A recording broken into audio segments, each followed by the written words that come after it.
Me, Jenny Butler. Jenny works with Felixstowe Ambitions, who are trying to draw awareness of young people's problems in Felixstowe. Yes. So, Jenny, do you want me to tell you you to tell me a bit about what Felixstowe Ambitions is all about? Yes, Felixstowe Ambitions is a local gathering of businesses, education providers and youth support workers who look to create, expand and take advantage of opportunities for young people anywhere between the ages of 11 and 24.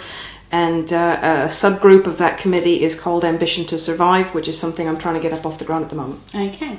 So currently, what do young people get from the government on a weekly basis to help them survive?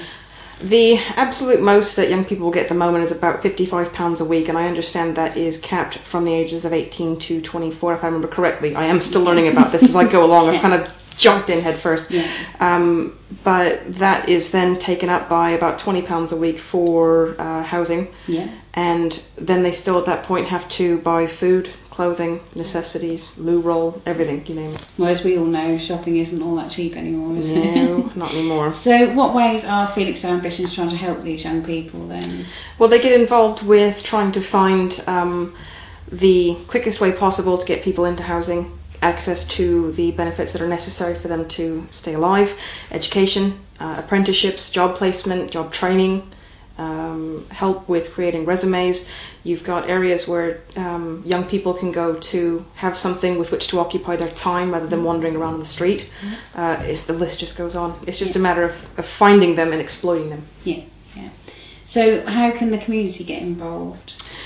Well, we're always looking for support from anyone, individuals, businesses, education providers, anybody who's willing and able to provide either work experience, job placement, education. And the Ambitions to Survive drive is looking for non-perishable food items, toiletries and anything necessary, not cash, just items. So what have you been able to do so far in the town? So far, I've actually met with a lot of resistance. I have put up posters that I've made, I've sent out emails, I've created a Facebook community page, and I am meeting a lot of resistance with apathy and a general resentment towards giving handouts. And why do you think this is? Well, the resentment about handouts, I think, is because a lot of families are having to find that less money has to go further when prices are rising, and job security is like at an all-time low. I can respect that. By the same token, these kids are not having handouts for the sake of it. They're having government support because they have no way with which to finance themselves. Job market is terrible. The cost of getting to where a job is terrible, and they just can't make ends meet. I mean, I couldn't survive off £35 a week. No, neither could I. I couldn't survive off £55 a week, at least in my current lifestyle. I just can't imagine. Yeah. So what makes you so passionate about this particular project?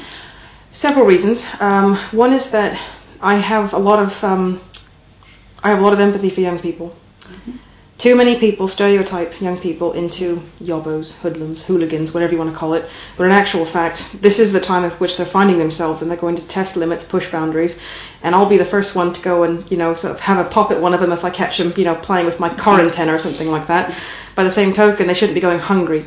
Yeah. And as a young person myself, I dealt with absolute dirt below the poverty line kind of poverty. No power, electricity for 6 months, having to sort of beg and borrow for food. I have stolen for food before to feed my family. And I used to bring home leftovers from where I worked as a teenager at a fast food restaurant so that my sister and I could eat. So you really understand what these young people are going Absolutely. through then. So if this works here in Felixstowe, what is the scope for the future of the Ambitions project? The idea is these food drives and education support are local to the community. So this Ambition to Survive is literally Felixstowe community for Felixstowe young people. Yeah. When this gets up off the ground, the plan is to implement them in little pockets. Yeah. Not roll it out as some nationwide thing that gets lost up in bureaucratic red tape. But, for example, we set up one for Ipswich, Ambition to Survive Ipswich, etc., etc. So it really tackles the situation for these young people from a holistic point of view. You're not just looking to help them with one particular area. You really want to help them survive long term by providing them opportunities in all different areas of their life, really, don't you? That is the point. They need to feel like they're a part of the next generation. Yeah. They are the ones that are going to be, you know, providing you and me with our support when we get old and frail. And it's not going to be humanly possible to do that if they're constantly left and lost and just slip through the cracks.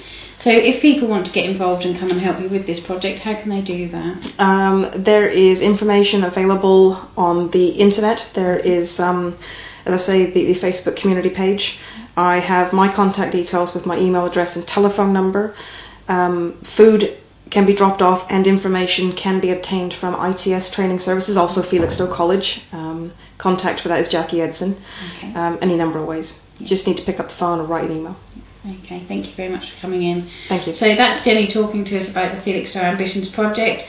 Do get in contact via the Facebook page or however you can and get involved. Thank you.